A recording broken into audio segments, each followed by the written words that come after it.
966. Joining us on the 966, a very special guest, longtime friend Richard, and truly one of my dearest friends as well, Dr. Abdulaziz Alanazi, who is joining us from Riyadh. He is an assistant professor at King Saud University in Riyadh with a PhD in environmental engineering. And recently, Dr. Abdulaziz, along with his colleagues at the University of Cincinnati, won a very prestigious international award for their work studying ways to address water pollution. The Prince Sultan bin Abdulaziz International Prize for Water was awarded to Dr. Abdulaziz and his colleagues for their work developing advanced oxidation techniques and nanotechnologies to monitor and treat emerging toxins and other contaminants of emerging concern in water. So cool, Dr. Abdulaziz. We're so excited to speak with you today. Thank you so much for joining us on the 966. I really appreciate you guys having me here, Richard and Lucian, my oldest friends and colleagues back when I started my PhD in 2012. Yeah, Uh, I was, we were talking prior and I was saying, I feel like Lucian, you and I are on Team Aziz in terms of all of this because 100%. way back, way before, even before you had kids. yes, Um, yes. and it's such a Uh, treat. But two things. One, obviously you're Aziz to us, but it's got to be Dr. Abdulaziz Alanazi here. Doctor, yeah. This yeah, is a you can call prestige. me. I prefer Aziz, and Oh, I sometimes know, I know. Abdul, by the way.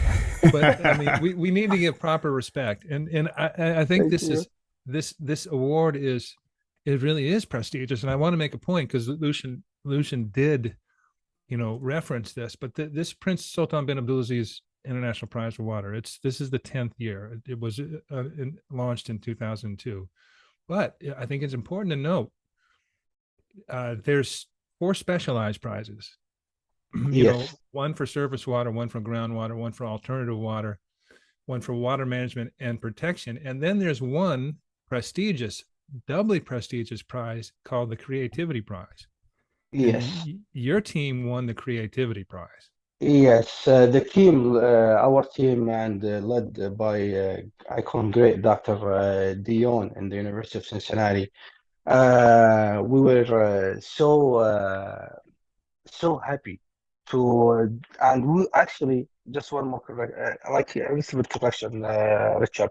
It's 20 years ago, but you can apply for only 2 years, so it's biannual and every 2 years you be able to submit for the prize. And for the creativity prize, actually, you cannot just submit by yourself. You have to be nominated by a well-known research or university organization. So I remember Dr. Dion, I first started my PhD with him. He insisted on focusing and actually on novelty, and he always tried to be fundamental and novel. So when I picked that up at early young age, and that passion I had about again everything different, being passionate about what I do, made a huge impact right now in my life. So it's very different to have the creativity prize than the other prizes. It's bigger in financial reward, and it's supportive and makes you keep going thinking the same way and achieve further and higher. I mean, achieves, and maybe we need to revise this a little bit. So it makes you achieve higher level in future life, especially in the beginning of my career. It's very important for me to be a part of this prize. Can you talk a little bit about the work, the work that you did at the University of Cincinnati? And by the way, usually Lucian is the one who does a really good job with names, and your professor, the head of that Yeah, program, and your team leader. I think he should get a proper, shout out on the yes, 966. Properly yes. pronounced. How do we pronounce his name? We say Dionisio. Uh, Uh, if I said it correctly, it's okay. If I didn't, I apologize to Dr. Dion myself, but we well, call him Dr. Dion. He signs his name as Dr. Dion. He's an editor in so many high prestigious journals, and I was happy and challenged at the same time for many, many years when we were doing work at the University of Cincinnati. Can you, for the layman, for us Yeah. who don't really know, can you Okay. tell us a little bit about your work and the applications it has? Yeah, so mainly we started focusing on water. I'm sure water is fundamental. Water is life, and water is fundamental. Water is life's matter and matrix. So we were focusing on removing and before removing, detecting emerging contaminants on water. So we started by pharmaceuticals, and actually before pharmaceuticals, Dr. Dion was focusing on cyanobacteria. Great Lakes have a big issue with it. And then we developed techniques and sensors to detect and degrade actually these emerging contaminants. The Industrial Revolution for the last 30, 40 years has been going so fast.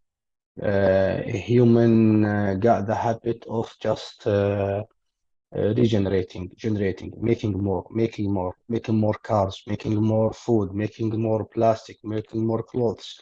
And that led to making more contaminants at the same time. We didn't care for our environment for the last 30 or 40 years as we cared for producing more and not just holding some responsible sectors or people accountable. So we focused on these emerging contaminants. They come out from EPA every once in a while, US EPA. They call them CCL1, CCL2, CCL like contaminants candidates list. And these contaminants usually there is no means of detecting them. You cannot measure them, you cannot quantify them. So we were focusing on detection, quantification, and then finding a proper way to degrade them without even harming the contaminants. So we're working so hard in the lab. Dr. Dion was working so hard on the computer and providing, what's needed for sustainable research. We started by many. I can keep going and talking a lot, but we were just like working so hard to do the right degradation mechanism and publish the right paper.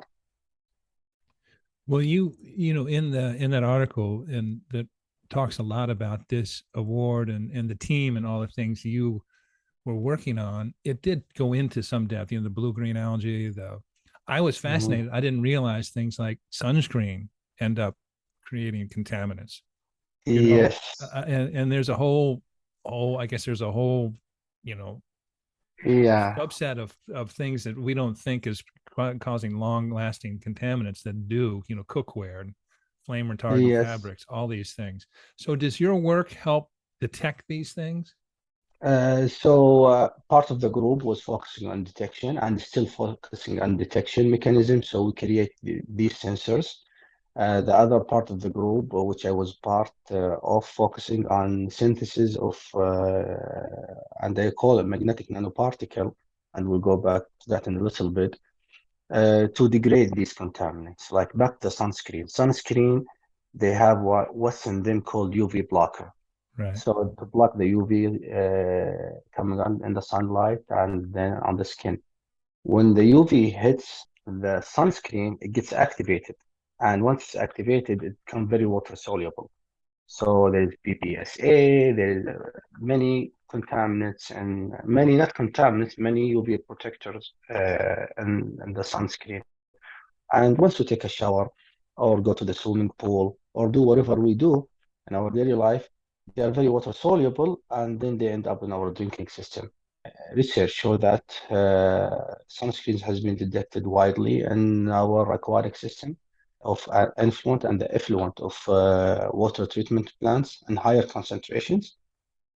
So that proved that all these conventional water treatment plants, they're not necessarily removing these contaminants from water and either discharging them to the river, and that's impacting our bio monitors like fish, and then we eat the fish, or people swim, and then we see all these spikes of new diseases, Yeah. new issues we end up with. Yeah. You're a professor now at King Saud University, Yes. and I know you think globally, and I know, and it was really interesting the fundamentals. What you refer to the nobility and the fundamentals? Is that what you were referring to? Yes. No, Nobility and novelty, right? Novelty and fundamentals, or nobility? novelty. No, Novelty. novelty. Yeah, yeah. Novelty, Novelty. Yeah. Yeah. novelty. Yeah, Novelty. and I know you're looking at it the big picture, but now you're in Riyadh at King Saud University. You have a influential position. How do these things apply to Saudi Arabia? Are there issues in Saudi that your research and your work really Yes. address? Well, now, as you brought a very, very important topic, Richard.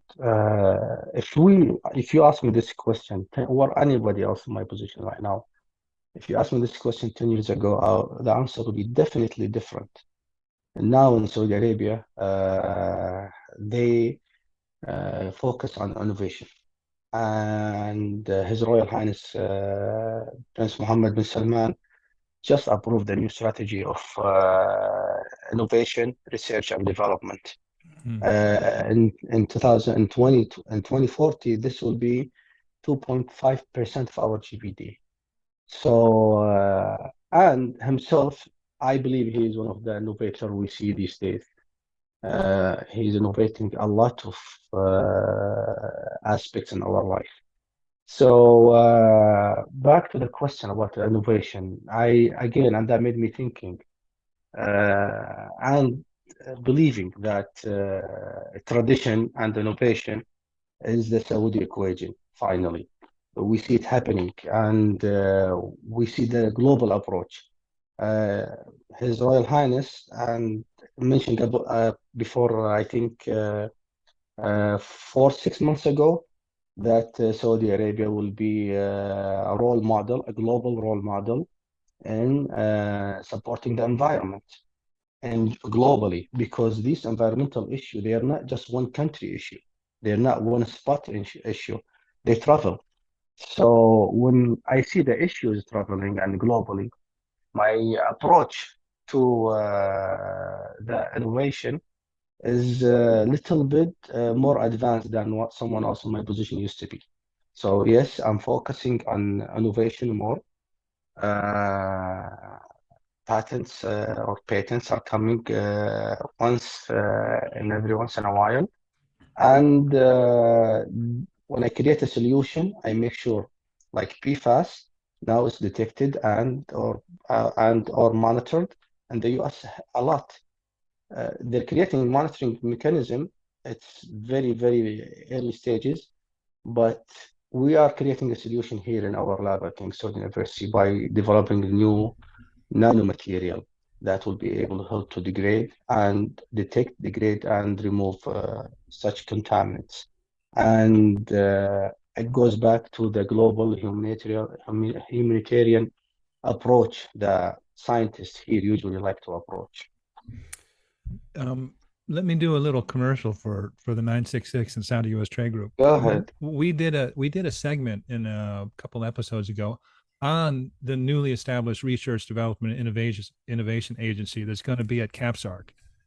Very good. And we talked about exactly what the Crown Prince, you referenced, the Crown Prince is trying to roll this up under one agency where so they're paying attention to these research, development, innovation across all the ministries, and that people aren't duplicating efforts and that sort of thing. The other thing, and this is now a shout out to our Seussdruck Review, which we do every day.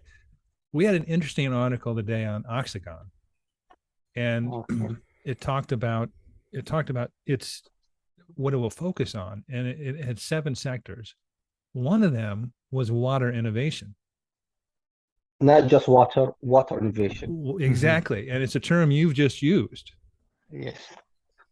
It's just interesting how everything, there seems to be a general understanding and a mobilization across all sectors and all ministries and all agencies to focus on these key, issues. Yes. Water innovation is in Hexagon. Water innovation is in Neom, like they're doing humidity harvesting. They're studying so hard, so advanced, and research are coming so fast that to just have some instrument that harvests the humidity in the air and convert it to water. This is in Neom. They have some machines all around. I get so many emails, especially after the prize, from high school students with very innovative ideas. You see the new young generation, Richard. It's unbelievably amazing. With small village in Saudi Arabia who have a small farm trying to use the bio waste to generate hydrogen, and from another city in Jeddah or near Jeddah, she's trying to suggest a mechanism to reduce the cost of desalination units in Hexagon. So the global innovative approach led by His Royal Highness Prince Mohammed bin Salman is approaching everybody, approaching me at the university, and I feel responsible, challenged. It's approaching the students and the high school. It's approaching the other college students. So, and it's all about innovation. And again, it goes back to the same equation I told you, tradition and innovation. I have, like Lucian, when he came in, he saw tradition, we are modernizing, but tradition is still there. We sat and we ate on the floor. We talked, and again, when we step out the door, his vision overcomes our brains about innovation because we have no excuse no more. Vision 2030, it lies all what we need to do in 30 and how far we achieved. He announced Riyadh Green Initiative, which is responsible for increasing the green space for each resident of Riyadh and Riyadh's area. Saudi Green Initiative is reducing the carbon footprint and maybe hopefully in 2060 achieving zero carbon footprint. It's all the environmental and water approaches, energy as well. It's a huge what's coming up and responsibility wise and achieving wise at the same time. So Aziz, what you're doing and what you've just done is obviously the very beginning of something very new, which is nanotech and water. And I'm curious, so you've won this prize, the research is completed. Is there a pathway to, you're in pursuit of patents now. Is there a pathway to commercializing this product? And is that realistic in the coming years? And is that the plan? When you said about nano, we all know about nanotechnology. We hear about nano. Nano is maybe very small in size, but very big in small. Nano is very small in size, very big in action, very big in impact. So there's many wide applications of nanotechnology to what I did. So basically, I was focusing on the mechanism, what they call a redox mechanism, and I discovered that we published it in High Impact Factor Journal, and its impact factor I think 24 right now. Applied catalysis B environmental, applied catalysis B environmental. I have to say the name correctly, and it's been cited a lot. So this mechanism between, for example, iron and zinc in one catalyst can have multiple use. Can be used in energy application. If we substitute maybe the zinc, maybe it's possible with cobalt and then have what they call methane reforming to generate hydrogen.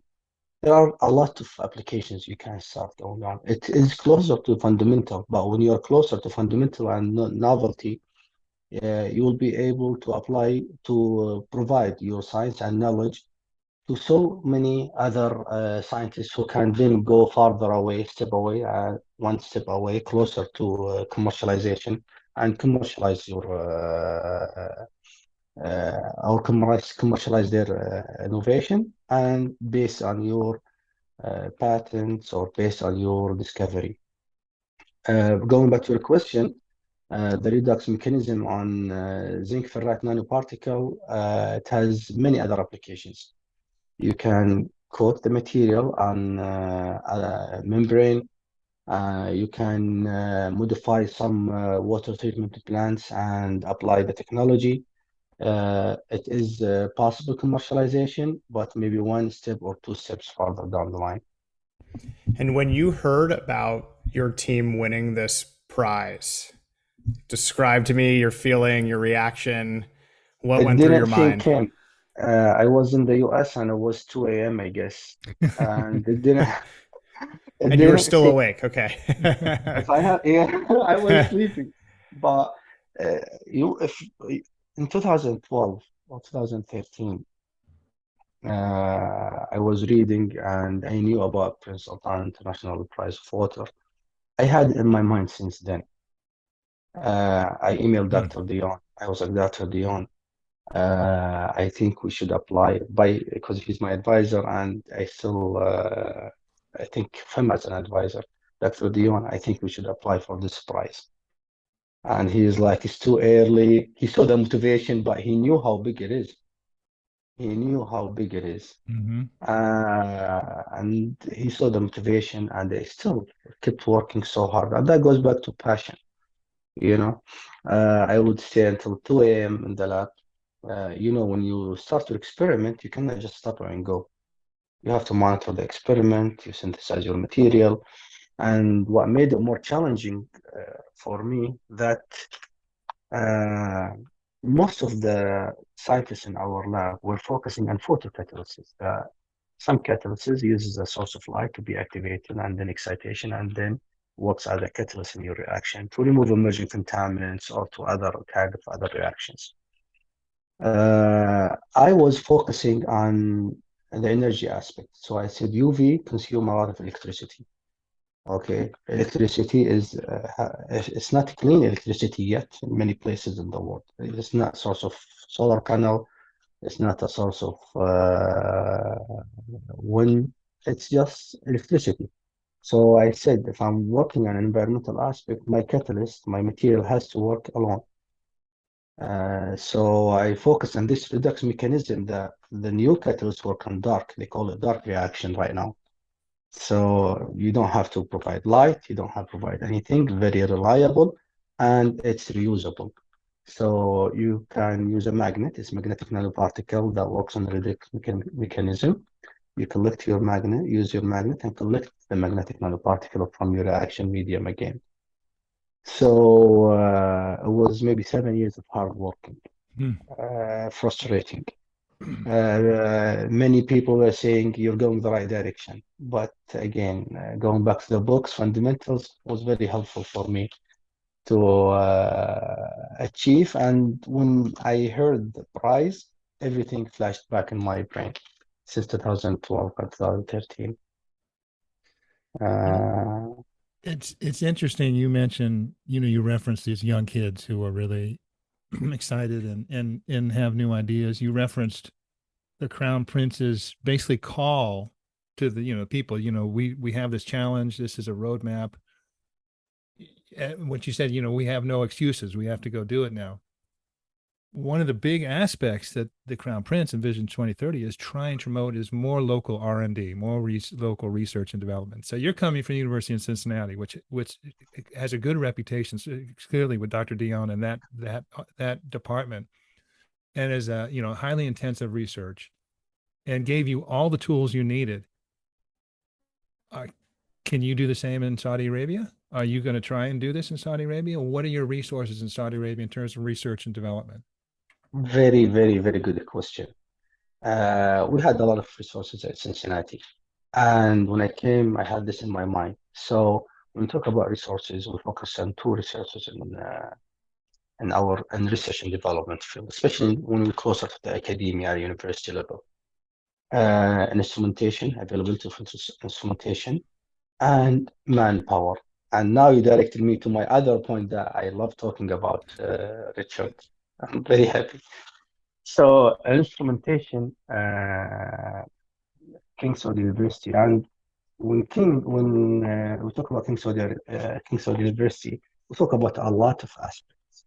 It's history. Saudi Arabia, it's one of the oldest university. Okay, location in Riyadh. His Royal Highness said something uh, very big for us. He said King Saud University will be one of the top universities, 10 top university in the world. He said in, I think last year, and then everybody is like got on his feet and start working because he is a man say, a man do. Like that's what we see a lot.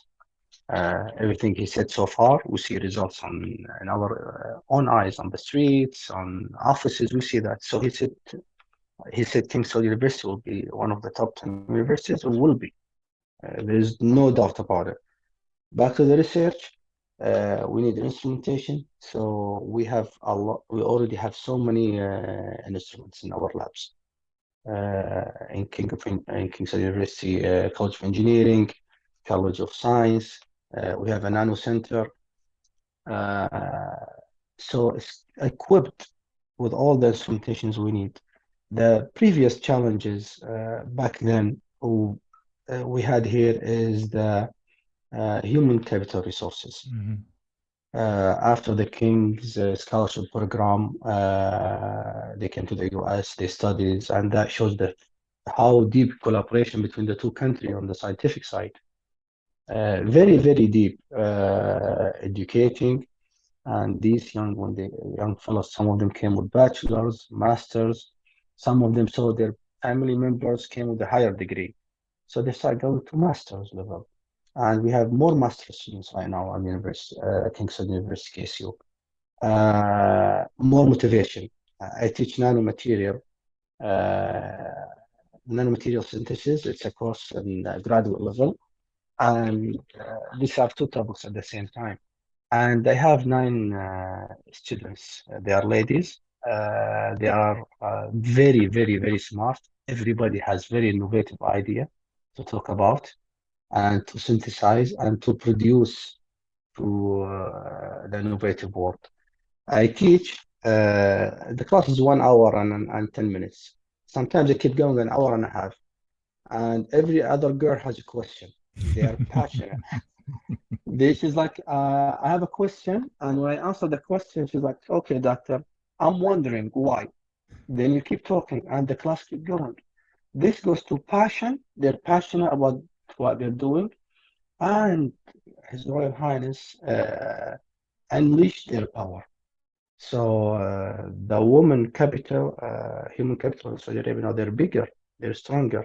So now we have human resources, lab resources. Funding is coming soon to the research after the announcement of the strategy. So yes, I can. And actually, I'm more challenged than I used to be before in this position. So I'm excited for the future. I'm excited for the results yet to come. I know. Before we want to get both Lucian and I want to get to your experience on the scholarship program, because this is, of course, when we first met you. But a little factoid, because I feel a little ownership in building King Saud University. When I lived there in the 80s, I worked at King Saud University. Oh, okay. I helped. So we're colleagues. I helped build out the library. You know, all the books and that sort of thing, because I was Oh working my there at the God. U.S. Embassy. So anyway, and this was not, shortly after it was built. So it's an amazing campus. It's a beautiful campus. It was It is huge too. Yeah, It still looks the same and very like it looks new. It's very authentic. You walk in, you feel the good vibe. yeah. So it means a lot to me to be part of KSU, to be honest with you. So, so you were just a kid when we first met you, and Yes. you were on scholarship. And Tell us how you got into it. At that time, it was King Abdullah Scholarship. It's been renamed and it's refined a little. But I mean, you were, it started in 2005. I mean, you were really right at the heart of when it was really especially active. What was your yes. experience? So my experience, I started actually a little bit 2004 when I came to the US. Before we heard about scholarships, there was another line of scholarship where you finish 30 credit hour and then you can join the scholarship program, the Saudi scholarship. I think I used to drive from Ohio back to DC just to submit my paperwork Yes, at to the SACM, right? Watergate. Yeah, at Sachem at Watergate. Yeah. Me and two of my friends, we opened the map. We went to AAA, take the maps, and then we drive 80s, 80 east until we get to DC. Then we change a little bit. So from that time until now, you submit your application online and just to have your Zoom interview with your advisor, academic advisor. I see my younger brother do it. It's quite like a transformation for Yeah. the effort they did at SACM and at the Ministry of Higher Education, or used to be Higher Education. So I look at myself when I started my bachelor. One of the challenges in the very beginning was how to situate yourself and gain as much knowledge as I can when I first walked in. Because I finished English requirements as I was preparing to come to the US, I focused on passing my TOEFL exam. So when I come in, because I was self-paid, money is very valuable. I was like, okay, I need to save money and just go straight to the college classroom. So I was a newcomer. You can tell like Saudi number of Saudi students were not as high as in 2020 or 2000 actually 12, 13. So I started my chemical engineering courses, and the first course that got me very passionate about chemical engineering and environment. I remember the professor, he's like, it was fall. He's like, look from your window, and we look, and it's fall. He's like, you see that paper falling? It's the same paper you're writing on right now. It was done by a chemical engineer. So you have to know your value and the value of what you do. It was very like, and then we start getting into it. The embassy gave us a lot of support, knowing that Prince Bandar bin Sultan back then, that the ambassador, and His Excellency later on, His Excellency Adil al-Jubair, the way they're role models for us. So we see them and we try to follow as a young kids or young students. Anything we want, it's just and not anything. I mean, anything we need, not we want. We have full support. I remember getting sick one time. It is a phone call. The second was like, I need the hospital. Just go and you're fully covered. That gave us again no excuse not to study, not to do your part, not to do what you came to do, like which is get a degree and learn and then go back and help rebuild. So from that time, it was like 3 years and a half, 4 years until I finished my bachelor. Then I started my master's degree and right to PhD. And PhD was a whole new world for me. Yeah, moving to Cincinnati, and it was challenging in the beginning, especially knowing Cincinnati back then, and then Cincinnati still started developing. And the period of 9 years I was there. I want to speak to that connection with students, Lucian, and I know you can corroborate this. Your memory is probably better than mine. So we first met Aziz. So Saudi U.S. Trade Group and the Committee for International Trade were part of an ongoing series of business opportunities forums, and we held them starting in 2010 in Chicago and Atlanta and L.A. But I can distinctly remember His Excellency Adil al-Jubair came to the Atlanta one. Now, let me back up. And part of our responsibility was to put together Saudi student ambassadors. And part of that process, which was really fascinating, was to reach out, working with SACM, which is Saudi Arabia, SACM, that manages the students, working with them, identifying the best, most capable students, and really just sort of top performers, and then reaching out to them to come and be part of this program and to help out. And of course, that's where we met you, Aziz, and you helped on how many of them? Did you help on all three, right? Atlanta, Did you do all three? Chicago was the first one, Richard. Yeah. Exactly. And then, but I remember in Atlanta, Adil al-Jubair was there. Yes. And the connection, the enthusiasm and excitement on the part of the students, Saudi students, many of them there, as student ambassadors with us, but also many of them just coming to the forum, was genuine. It was real. There was a real connection, and it was wonderful to see, because it doesn't happen in a huge country. 335 million in the U.S. You don't have that connection if you're a student abroad and you're ambassadors there. You don't have that connection. But in an emerging country where you have significant community, family, tribal connections, it was really strong, very real, very genuine. I mean, do you remember, Lucian? I mean, the excitement was palpable, and it was both ways. Adel Al Jubair was excited to see you guys. You guys were so excited to see him. Do I recall that correctly, Lucian? You do, yeah, yeah. So we feel it like when we shake hands, not just like shaking hand and taking a picture with a celebrity, for us, we hear the words, it means a lot to us. In 2000, I think 2000, if I'm not mistaken, 8 or 9, I went to New York. Allah yarhamah, Prince Sultan bin Abdulaziz, when he came to New York before he passed away. He said he was, I think, on the age of my grandfather, like a very old man, and he was insisting. I remember this when he was walking. He was a little bit tired. Okay, when he saw the students, he cheered. He was so happy, like a guy who's 72 years old. He cheered when he saw, and he said that, okay, I'm so happy to see you here. And he gave all of us a gift, and it's on YouTube. You can go and see it. I remember two things. That he insisted on shaking everybody's hand, each one of us. We are all, maybe like was 100 of us, or like 80. And he insisted on shaking like we get up to him because he's older and we shake his hand. He insisted on shaking our hands.